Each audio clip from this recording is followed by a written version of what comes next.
અમદાવાદ અગ્નિકાંડ કેસમાં જેસીપી શરદ સિંઘલનું મોટું નિવેદન, ફટાકડા ફેક્ટરી કેસમાં કડક કાનૂની કાર્યવાહી શરૂ કરવામાં આવશે।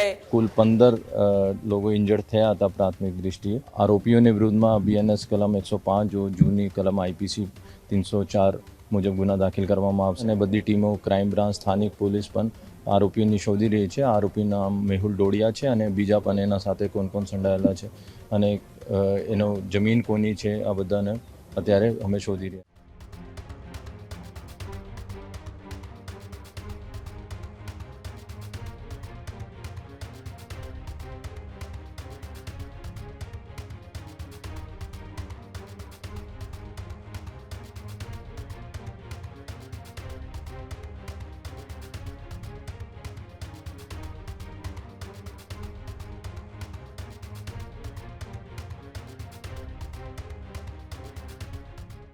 અમદાવાદના રામોલના ફટાકડા ફેક્ટરીમાં જે બ્લાસ્ટ થયો છે તે બ્લાસ્ટ મામલે હવે પોલીસનું નિવેદન પણ સામે આવ્યું છે।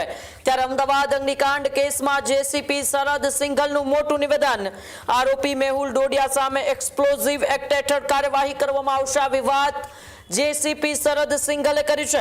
ફટાકડા ફેક્ટરી કેસમાં કડક કાનૂની કાર્યવાહી શરૂ કરવામાં આવશે।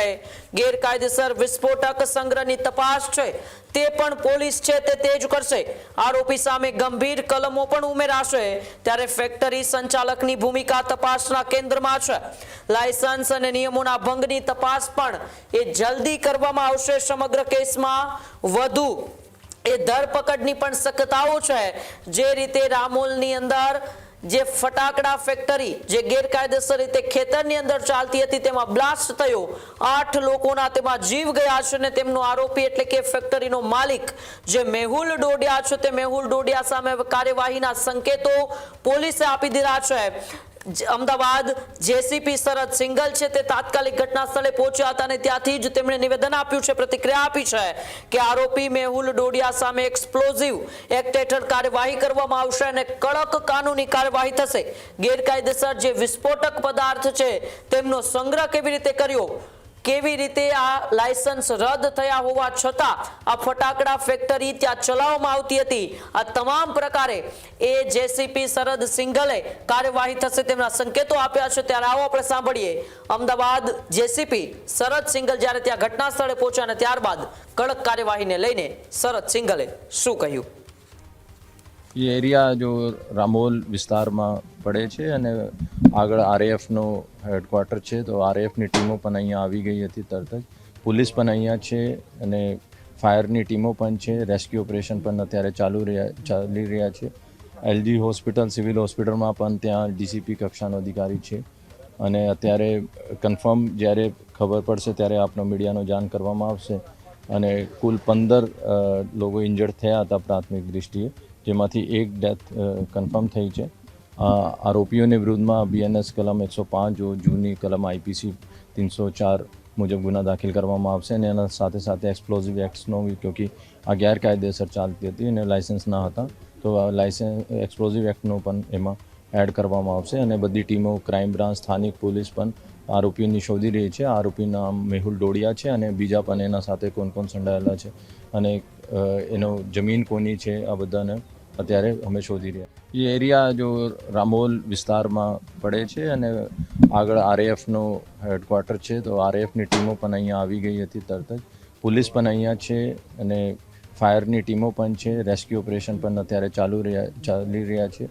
એલજી હોસ્પિટલ સિવિલ હોસ્પિટલમાં પણ ત્યાં ડીસીપી કક્ષાનો અધિકારી છે અને અત્યારે કન્ફર્મ જ્યારે ખબર પડશે ત્યારે આપનો મીડિયાનો જાણ કરવામાં આવશે।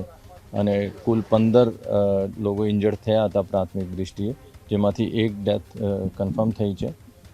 આરોપીઓની વિરુદ્ધમાં બીએનએસ કલમ 105 જો જૂની કલમ આઈપીસી 304 મુજબ ગુના દાખલ કરવામાં આવશે અને એના સાથે સાથે એક્સપ્લોઝિવ એક્ટ્સનો ક્યોંકि આ ગેરકાયદેસર ચાલતી હતી અને લાયસન્સ ના હતા તો એક્સપ્લોઝિવ એક્ટનો પણ એમાં એડ કરવામાં આવશે અને બધી ટીમો ક્રાઇમ બ્રાન્ચ સ્થાનિક પોલીસ પણ આરોપીઓની શોધી રહી છે। આરોપીનું નામ મેહુલ ડોડિયા છે અને બીજા પણ એના સાથે કોણ સંડાયેલા છે અને એનો જમીન કોની છે આ બધાને અત્યારે અમે શોધી રહ્યા। ખેડૂત ભાઈઓ છે ખેતરમાં ડ્રોન ઉડાવતા હોય છે ત્યારે આપને એક પ્રશ્ન સતાવતો હોય છે કે જે આપણે અત્યાર સુધી જીપીએસ ટેકનોલોજીવાળા ડ્રોન વાપર્યા છે, જેથી કરીને મોબાઈલ ટાવર છે અથવા તો હાઈ ટેન્શન લાઈન પસાર થતી હોય, કોઈ વૃક્ષો હોય, ત્યારે જે જીપીએસ ટેકનોલોજીવાળા ડ્રોન છે એમાં ટકરાય અને ટ્રેસ થાય છે.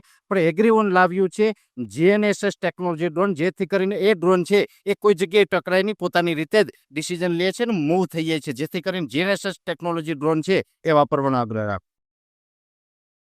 હજુ સુધી તમે અમારી ચેનલને સબસ્ક્રાઇબ નથી કરી તો અત્યારે જ ન્યૂઝરૂમ ગુજરાતને સબસ્ક્રાઇબ કરો, ફેસબુક અને ઇન્સ્ટાગ્રામ પર ફોલો કરો.